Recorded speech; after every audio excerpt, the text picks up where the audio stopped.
Olá, pessoal! Estamos aqui hoje mais uma vez para refletirmos juntos a nossa liturgia do dia, tá certo? E hoje, nessa quarta-feira, o Senhor nos convida a livrarmos de práticas marcadas pela hipocrisia. Não saiba a mão esquerda o que de bom fez a direita.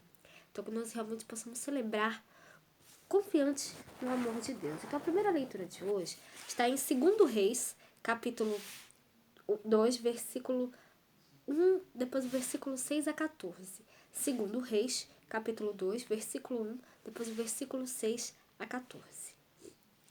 E sucedeu, pois, que, havendo o Senhor de levar a Elias num redemoinho ao céu, Elias partiu com Eliseu de Gilgal.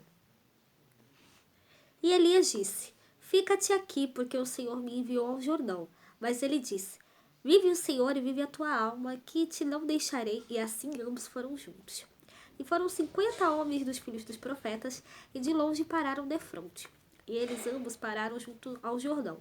Então Elias tomou a sua capa e a dobrou, e feriu as águas, as quais se dividiram para as duas bandas.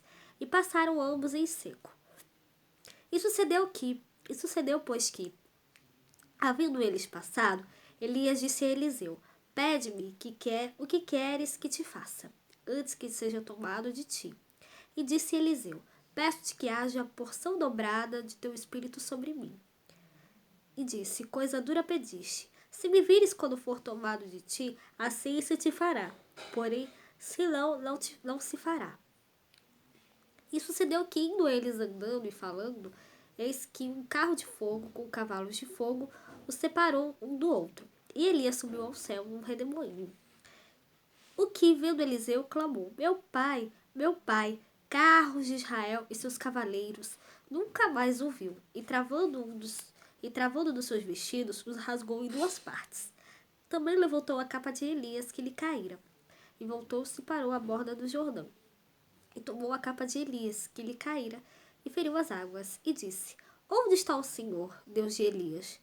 Então feriu as águas, e se dividiram elas para uma e para outra banda, e Eliseu passou.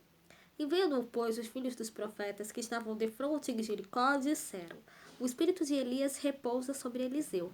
E vieram-lhe ao encontro, e se prostraram diante dele em terra. E disseram-lhe: Eis que com os teus servos há 50 homens valentes. Ora, deixa-os ir para buscar a teu senhor.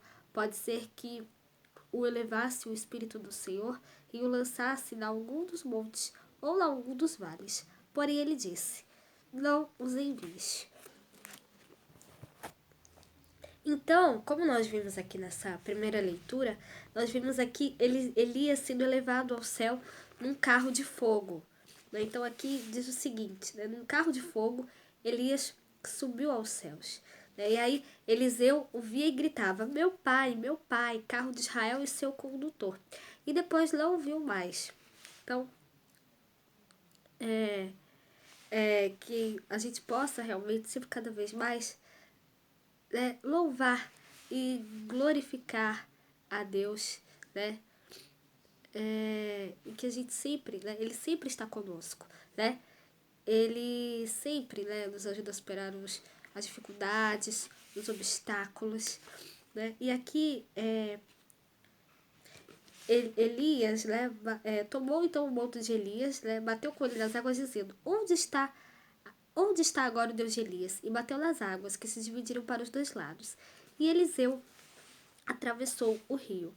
Então, a partir dali, Eliseu passou a ser o sucessor de Elias, passou a dar continuidade ao trabalho, continuidade ao que Elias fez. Então, que a gente possa realmente sempre cada vez mais louvar e glorificar a Deus, e sempre pregar a sua palavra, pregar o Evangelho de Cristo. E agora, falando do Evangelho, hoje ele está em Mateus, capítulo 6, versículo 1 a 6, depois o versículo 16 a 18. Mateus, capítulo 6, versículo 1 a 6, depois o versículo 16 a 18. Naquele tempo, disse Jesus aos seus discípulos: Guardai-vos de fazer a vossa esmola diante dos homens, para serdes vistos por eles. Aliás, não tereis galardão junto de vosso Pai que está nos céus. Quando, pois, deres esmola, não faças tocar trombeta diante de ti, como fazem os hipócritas nas sinagogas e nas ruas, para serem glorificados pelos homens. Em verdade vos digo que já receberam o seu galardão. Mas quando tu deres esmola, não saiba a tua mão esquerda o que faz a tua direita, para que a tua esmola seja dada ocultamente, e teu pai que vê em segredo te recompensará publicamente.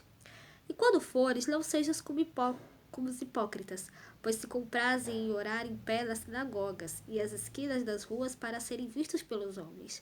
Em verdade vos digo que já receberam o seu galardão. Mas tu, quando orares, entra no teu aposento e, fechando a tua porta, ora a teu pai que está em oculto. E o teu pai que vê secretamente te recompensará.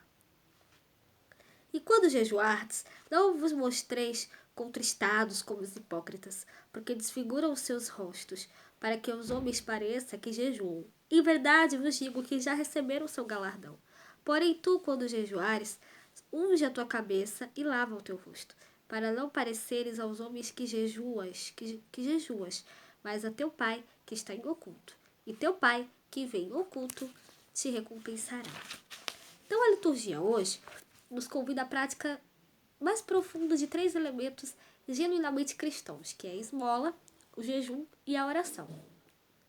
Jesus alerta os discípulos quanto ao perigo da hipocrisia, que pode desvirtuar tais práticas, turvando sua finalidade e, consequentemente, modificando seus efeitos.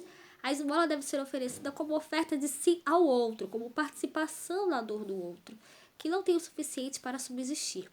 De outra forma, uma esmola dada para autopromoção diante do olhar alheio nada mais seria do que fazer palco para si com o sofrimento do outro, um ato de extremo egoísmo. Assim também é com o jejum e a oração. Privar-se do alimento para poder acumular o que dele sobra, sem se preocupar com o arrume do próximo ou rezar para apresentar-se piedoso à opinião pública, não passa de mera dieta, no caso do jejum, e de um palavrório vazio, no caso da oração, já que não busca a realização da vontade divina, mas sim da sua própria vontade. Então, que nós possamos pedir ao Senhor que nos livre do mal da hipocrisia, para que sempre realizemos nossas práticas de piedade com amor, que nós possamos fazer jejum e oração e doação, também que nós possamos partilhar, né, o que nós temos com os outros de todo o nosso coração, tá certo? Então, era isso que eu tinha para falar para vocês hoje.